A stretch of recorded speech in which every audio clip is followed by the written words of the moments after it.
الحمد لله وحده والصلاة والسلام على من لا نبي بعده أما بعد فأعوذ بالله من الشيطان الرجيم بسم الله الرحمن الرحيم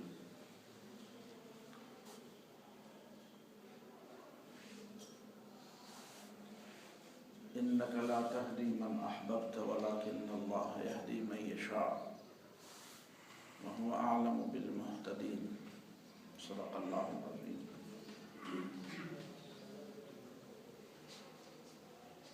ہدایت اور ضلالت کے لیے اللہ کے ہاں ایک سنت ہے، اور وہ سنت یہ ہے کہ اللہ تعالیٰ نے ہدایت کے لیے، انسانوں کی ہدایت کے لیے جو انتظامات انفسی اور آفاقی اور وحی خود انسان کے اپنے نفس میں، اس پھیلے ہوئے کائنات میں، اور اللہ تعالیٰ کی طرف سے نازل کردہ وحی کے اندر یہ انتظامات ہیں. اللہ کی سنت یہ ہے کہ اس سے جو فائدہ اٹھائے گا، اس میں جو غور و فکر کرے گا، اس سے جو کام لے گا، اس کو وہ سیدھا راستہ ملے گا، اور جو ان چیزوں سے کام نہیں لے گا اسے نہیں ملے گا راستہ. چاہے ہم زیادہ ہی زیادہ ان کے لیے دعائیں بھی کریں، تمنا بھی کریں، اور ہماری تمنا ہو کہ لوگ ہدایت پائیں، اور ایسا بھی نہیں ہے کہ سارے انسانوں کو ہدایت ہوگی. اس لیے قرآن نے صاف فرمایا ہے وَلَقَدْ ذَرَأْنَا لِجَهَنَّمَ كَثِيرًا مِنَ الْجِنِّ وَالْإِنسِ. جن و انس کو تو ہم نے عبادت کے لیے پیدا کیا ہے، لیکن بہت سے لوگوں کا انجام جو جنوں میں ہے، جو انسانوں میں ہے، ان کا انجام جہنم ہے. وہ جہنم ہی کے راستے پر جا رہے ہیں. اور کیوں جا رہے ہیں؟ لَهُمْ قُلُوبٌ لَا يَفْقَهُونَ بِهَا. ان کے دل ہے، دل سے وہ غور نہیں کرتے. مسلمان حضرت تو ابھی تک اس بات پر بھی نہیں پہنچا ہے کہ غور دل سے ہوتا ہے یا دماغ سے ہوتا ہے. وہ تو ابھی اس جھگڑے میں پھنسا ہے، جبکہ قرآن غور کی نسبت دل کی طرف کرتا ہے. وہ امریکی تو سمجھ گئے ہیں کہ دل بھی غور کرتا ہے، اور چھوٹا سا مائنڈ دل کے اندر بھی ہے، اور چھوٹی سی میموری دل کے اندر بھی ہے، اور وہ وحی کے بارے میں سوچتا بھی ہے. اور کبھی کبھی دماغ کا کمانڈ ریجیکٹ بھی کرتا ہے کہ نہیں، تمہاری بات نہیں مانتا، میری بات. دماغ اس کو کمانڈ دیتا ہے، لیکن دل اس کے کمانڈ کو مسترد کر دیتا ہے، کہتے ہیں نہیں، تم ٹھیک نہیں کہتے. تو لَهُمْ قُلُوبٌ لَا يَفْقَهُونَ بِهَا. ان کے دل ہے، لیکن اس دل سے وہ گہرا غور و فکر نہیں کرتے. وَلَهُمْ آذَانٌ لَا يَسْمَعُونَ بِهَا. ان کے کان بھی ہیں، لیکن اس سے وہ سنتے نہیں ہیں. وَلَهُمْ أَعْيُنٌ لَا يُبْصِرُونَ بِهَا. ان کی آنکھیں بھی ہیں، لیکن اس سے وہ دیکھتے نہیں. أُولَٰئِكَ كَالْأَنْعَامِ. وہ جانوروں کی طرح ہے. بَلْ هُمْ أَضَلُّ. بلکہ جانوروں سے بھی بدتر ہے. جانور اگر سوچے نا، غلط کام کرے تو اس سے شکوہ نہیں ہے، اس سے یہ توقع نہیں تھی، لیکن انسان سے تو یہ توقع تھی. تو ہدایت اور ضلالت کا جو راز ہے، اس کا ایک پہلو یہی ہے.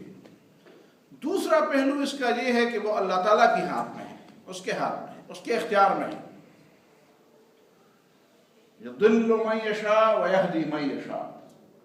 جسے چاہے گمراہی پہ چھوڑ دیتا ہے، گمراہی میں بھٹکنے رہتے ہوئے چھوڑ دیتا ہے، بھٹکتے رہتا. اور جس کو چاہتا ہے وہ سیدھے راستے پر لاتا ہے. لیکن ساتھ یہ فرمایا کہ وَهُوَ أَعْلَمُ بِالْمُهْتَدِينَ.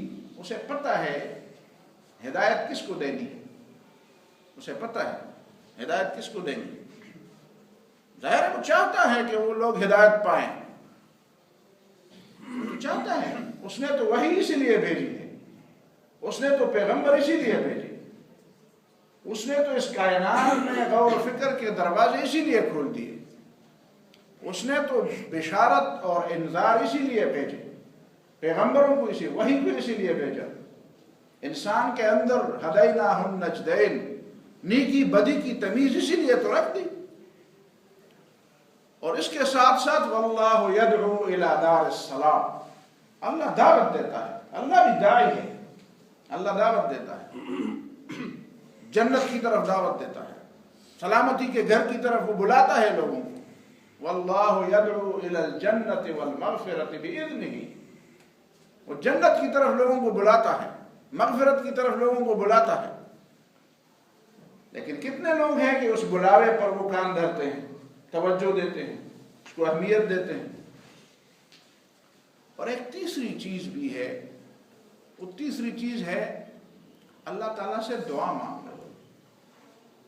جو ہدایت یافتہ لوگ ہیں ان کو بھی بار بار دعا مانگنی چاہیے، یہی تو سورۃ فاتحہ میں ہمیں بتایا گیا، وہ اہدنا الصراط المستقیم کے بارے میں کئی بار بات ہوئی کہ ہر نماز میں پڑھتے ہیں، اور ہم نہیں پڑھتے، رسول اللہ صلی اللہ علیہ وسلم بھی پڑھتے تھے، ابو بکر صدیق رضی اللہ تعالیٰ عنہ بھی ہر نماز میں پڑھتے تھے، عمر فاروق رضی اللہ تعالیٰ عنہ بھی ہر نماز میں پڑھتے تھے۔ کیا ہے کوئی جو نماز سے اس کو استثناء دیا گیا، یا نماز میں اہدنا الصراط المستقیم سے اس کو مستثنیٰ قرار دیا گیا کہ نہیں تم ہدایت پائے ہو، تم نہ پڑھو، بس تم تو کامل ہو، تم تو پہنچے ہوئے ہو؟ جس کا مطلب یہ ہے کہ استقامت ہونی چاہیے، اور بار بار نئے چیزیں آتی ہیں۔ اللہ تعالیٰ سے دعا نہیں مانگو گے تو فہم کے، سمجھ کے، حقائق کے دروازے کیسے کھلیں گے؟ دروازے تو تب کھلیں گے جب آپ اس کو، دروازہ کو کٹکھٹائیں گے تو صحیح، وہ بند نہیں ہے وہ دروازے، لیکن شاید آپ کے لیے تب کھلیں گے جب آپ اس کو کٹکھٹائیں گے تو ضرور۔ سائل کو، مانگنے والے کو آواز تو، صدا تو لگانی چاہیے نا، صدا لگائے بغیر، ہاتھ پھیلائے بغیر، اپنی عاجزی اور اپنی درماندگی کا اظہار کیے بغیر اسے کیسے دیا جا سکتا ہے؟ وہ مولانا جلال الدین رومی نے ہدایت کے حوالے سے اور دعا کے حوالے سے ایک مثال دی تھی، تا نہ بارد ابرو کے خندت چمن، تا نہ گریت طفل کے جوشد لبن، تا نہ گریت طفل کے جوشد لبن۔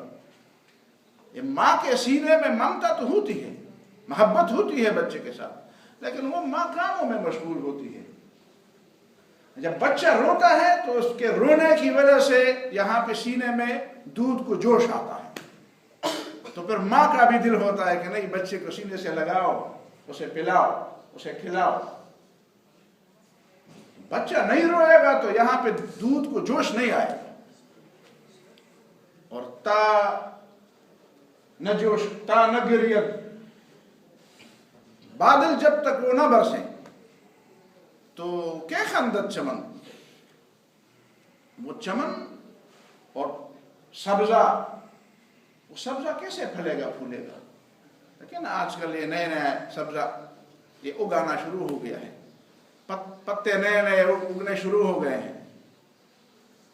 تو بارش ہی، وہ عربی زبان کا کوئی شاعر تھا ابو طیب المتنبی، وہ کہتا تھا وَزَكِيُّ رَائِحَةِ الرِّيَاضِ كَلَامُهَا، یہ باغ سے جو خوشبوئیں پھوٹتی ہیں یہ باتیں کرتی ہیں، یہ اس کی باتیں، وَزَكِيُّ رَائِحَةِ الرِّيَاضِ كَلَامُهَا، یہ باتیں ہیں اس کی، یہ پھول باتیں کر رہے ہیں، یہ باغیچے بول رہے ہیں، کیا بول رہے ہیں؟ تَبْغِ الثَّنَاءَ عَلَى الْحَيَاءِ فَتَفُوحُ، یہ بارش کی مدح کرتی ہے، یہ بارش کی نعتیں پڑھتی ہیں، اس کی تعریفیں کرتی ہیں کہ بارش ہو گئی تو ہمارے ہاں خوشبوئیں پھل پھول گئی۔ تو آپ کی طرف سے طلب ہوگی تب تو ادھر کی طرف سے، وہاں سے جواب آئے۔ یہ تو بنیادی چیز ہو گئی ہدایت کے حوالے سے۔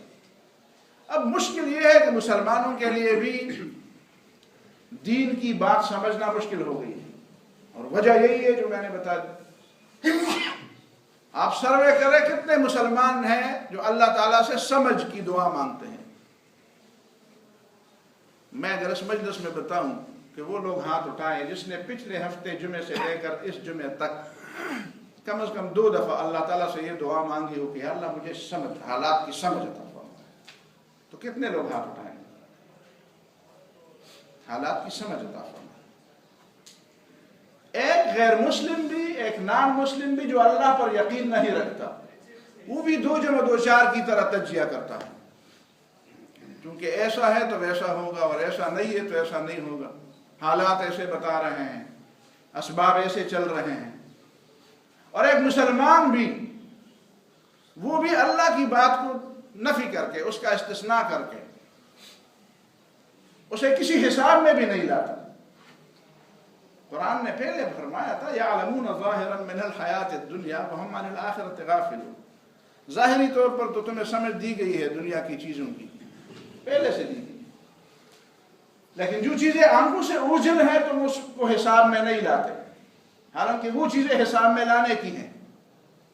جو آپ کا علم ہے وہ آپ کے جہل کے مقابلے میں کم ہے، سب انسانوں کا۔ ہم جتنا جانتے ہیں وہ چیزیں زیادہ ہیں، یا جن کو ہم نہیں جانتے وہ زیادہ ہیں؟ جو چیزیں ہماری نظر سے پوشیدہ ہے یا وہ زیادہ ہے، یا وہ زیادہ ہے جو ہماری نظروں کے سامنے ہے؟ جو ہماری معلومات کے حدود ہیں وہ کیا ہے؟ بہت سی چیزیں ہیں، بلکہ وہ چیزیں بڑھ کر ہیں، جی بہت زیادہ مؤثر ہیں، جو ہمارے علم کی حد سے باہر ہے۔ پھر ہم ان چیزوں کو حساب میں کیوں نہیں لاتے؟ یہ آپ دیکھ لیں، تجزیہ کریں، بیماریاں متعدی بیماریاں ہیں۔ متعدی بیماریاں میں آج میں نے ایک پورا وہ پڑھ لیا کہ موسمی فلو و زکام سے سالانہ 6 لاکھ لوگ مرتے ہیں، ٹی بی سے 5 لاکھ، ڈائریا سے 5 لاکھ سے زیادہ 5.5 لاکھ، اور سالانہ 1 ارب 23 کروڑ سے زیادہ لوگ متاثر ہوتے ہیں۔ نمونیا سے 10 لاکھ لوگ مرتے ہیں سالانہ، ملیریا سے 23 کروڑ متاثر ہوتے ہیں، 5 لاکھ مرتے ہیں، ایڈز سے 3.5 کروڑ مرتے ہیں، ڈینگی اور ہیپاٹائٹس اور کینسر اس کا حساب الگ ہے۔ کرونا وائرس سے اب تک جو ریپورٹڈلی 3000 سے زیادہ، چلو 1 لاکھ کر دیں، لیکن سارے لوگوں کے دماغوں پر یہ چیز سوار ہے، وہ باقی چیزیں سوار نہیں ہوئی۔ ایسا خوف طاری ہو گیا ہے، ایئرپورٹ بند، آمد و رفت بند، کاروبار بند، عمرے کے ویزے بند، عمرے کے ویزے بند، ہمسایوں کے ساتھ دروازے بند۔ اس کا مطلب یہ ہے کہ ایک چیز جس سے ابھی تک ملیریا جتنے لوگ بھی نہیں مرے، ملیریا جتنے لوگ بھی نہیں مرے، وہ دماغوں پر سوار کیا گیا ہے۔ کیوں سوار کیا گیا ہے؟ ممکن ہے اس کی کوئی ایسی توجیہ ہو جو ابھی ہمارے سامنے نہیں آئی ہے، اور ممکن ہے اس کی کوئی ایسی توجیہ ہو جو مادی بھی ہو، اور ممکن ہے اس کی کوئی ایسی توجیہ ہو جو مادی نہ ہو، غیبی ہو۔ یہ پتہ چل جائے گا، لیکن یہ تو کم از کم سوچنے کی بات ہے کہ ایک چیز جو ہے وہ کیسے ذہنوں پر سوار ہو۔ ایسا خوف طاری ہے لوگوں کے اوپر۔ ایک چینی کے بارے میں پڑھا میں نے، اس نے پورا اپنے آپ کو لپیٹ لیا ہے، ایک صرف ماسک نہیں، اور اس نے ایک کتبہ اپنے اوپر لگایا ہے اپنے چہرے پر کہ I am human, I am not virus, مجھے انسان سمجھو، مجھے وائرس نہ سمجھو۔ یعنی لوگوں ایک ایسی کیفیت آ گئی، دور دور سے لوگ کہتے ہیں نہیں۔ کل ایک غالباً وہ کیا نام ہے جہاں کا جہاز مارا گیا تھا ایران میں جہاں کا جہاز مارا گیا تھا، یوکرائن میں ایک بس کے ذریعے لوگ سفر کرتے، لوگوں نے پتھر مارے ہیں، تم جہاں سے آ رہے ہو کرونا وائرس لا رہے، پتھر مار رہے لوگ۔ وہ کہتے ہیں یار ہمارے اندر اس کی تصدیق نہیں ہوئی ہے، اب یہ پتہ چلنا باقی ہے کہ ہمارے اندر یہ وائرس ہے کہ نہیں ہے۔ تو ایک خوف ہے، ایک خوف ہے، خدا کا خوف جب دل سے نکل جاتا ہے تو چھوٹی چھوٹی چیزوں کا خوف دل میں بیٹھ جاتا ہے۔ یہی بات میں سمجھاتا ہوں طالب علموں کو کہ اللہ کیوں کہتا ہے کہ مجھ سے ڈرو، میرا خوف دل میں بٹھا دو؟ اس لیے کہ خدا کا خوف نہیں ہوگا تو ہر مخلوق سے ڈرو گے، اور خدا کا خوف دل میں بیٹھ جائے گا تو آپ کو پتہ چلے گا نا کہ بس موت اور زندگی تو اللہ کے ہاتھ میں ہے۔ یہی بات تو تھی نا کہ افغانستان کے مجاہدین نے مارے کا اثر کر دیا۔ یہ کوئی دوسرا ہوتا، وہ بیچارے داڑھیوں والے، پگڑیوں والے، لمبی لمبی قمیصوں والے، اگر پینٹ شرٹ والے ہوتے اور امریکہ کو اسی طرح ناک سے بٹھا کر اپنے مذاکرات پر مجبور کرتے، ابھی باتوں پہ دستخط نہیں ہوئے ہیں اور وہاں پہ جہازوں کے جہاز بھر کر جا رہے ہیں کہ پیچھے سے گولی مارنے والے تو خاموش ہو گئے ہیں، وہ کہتے ہیں کہ نہیں ماریں گے۔ اگر ایسی فتح کسی کو مل جاتی وہ کوٹ پینٹ والے ہوتے، پگڑی والے نہ ہوتے، داڑھی والے نہ ہوتے، تو پھر دنیا جانتی کہ ہر دیوار پر ہمارے ماتھوں پر بھی لکھا جا چکا ہوتا کہ تمہیں نہیں معلوم کہ امریکہ بھاگ گیا، لیکن چونکہ ان کی پشت پر کوئی ہے نہیں اور صرف ایمان کی قوت تھی تو ساری دنیا پر خاموشی چھائی ہوئی ہے، گویا کہ کوئی بات ہوئی نہیں ہے۔ مسلمان نہیں، مسلمان نہیں راکھ کا ڈھیر ہے، مسلمان نہیں راکھ کا ڈھیر ہے، بس راکھ کے ڈھیر میں ہیں سارے مسلمان۔ اور قریب ہندوستان میں جو ہو رہا ہے وہ بھی آپ کی نظر میں ہے، وہ بھی آپ کی نظر میں ہے۔ مسلمان ہونا گناہ ہے۔ جو ملک سیکولرزم کی بنیاد پر بنا تھا وہاں پہ ہندوازم چھا رہا ہے اور مسلمان خاموش، مسلمان بولتا نہیں ہے، بلکہ جہاں پہ اسلام کے نام پر بنا ہوا ملک تھا وہاں پہ سیکولرزم کی باتیں ہو رہی ہیں۔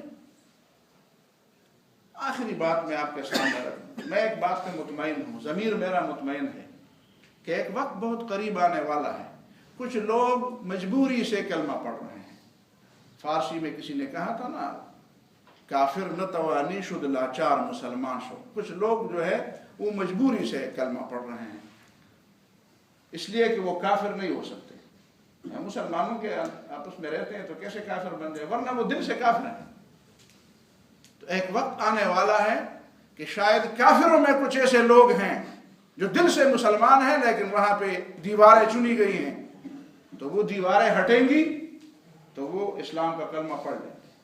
اور مسلمانوں کے اندر کچھ لوگ ایسے ہیں جو صرف اس وجہ سے مسلمان ہیں کہ قریب ارد گرد ماحول میں دیکھ کر وہ کہتے ہیں کہ اسلام چھوڑیں گے تو جائیں گے کہاں، کھائیں گے کیا، کاروبار کیسے کریں گے، زندہ کیسے رہیں گے، وہ چاہتے ہیں کہ وہ اسلام سے نکل جائیں۔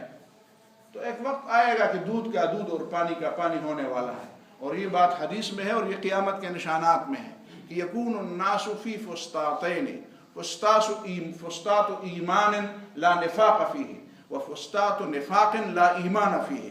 یہ کافر اور مسلم کی بات نہیں ہو رہی اس حدیث کے اندر، یہ مسلمانوں کی بات ہو رہی ہے کہ مسلمان دو کیمپوں میں تقسیم ہو جائیں گے۔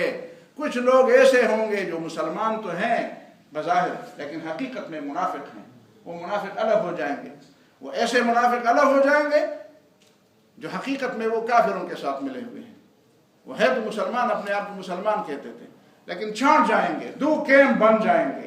ایک مومنوں کا ایسا کیمپ بنے گا اس میں نفاق نہیں ہوگا۔ ما كان الله ليذر المؤمنين على ما انتم عليه حتى يميز الخبيث من الطيب۔ اللہ نے پہلے سے اعلان فرمایا تھا کہ میں ایسا نہیں ہوں کہ مومنوں کو ہمیشہ کے لیے ایسی حالت میں چھوڑ دوں کہ وہاں پہ منافق اور مومن آپس میں گڑبڑ رہتے ہوں، نہیں، حتى يميز الخبيث من الطيب۔ ان ایمان کے دعوے کرنے والوں میں بھی خبیث لوگ ہیں، حتى يميز الخبيث من الطيب۔ ایک وقت آئے گا اللہ تعالیٰ ان میں سے پاک اور گندے کو الگ کر دے گا، وہ وقت بہت قریب آنے والا ہے۔ تیاری کرنی چاہیے کہ کس کیمپ میں ارادتاً شعوری طور پر لوگوں نے شامل ہونا ہے اور ڈٹ جا کے وہاں پہ رہنا بھی ہے اور کھڑے ہونا بھی ہے۔ پھر کھڑے ہونے کا وقت ہوگا نا، صرف سجدے کا وقت نہیں ہوگا۔ اقول قولی ھذا واستغفر اللہ لی ولکم ولسائر المسلمین فاستغفروہ انہ هو الغفور۔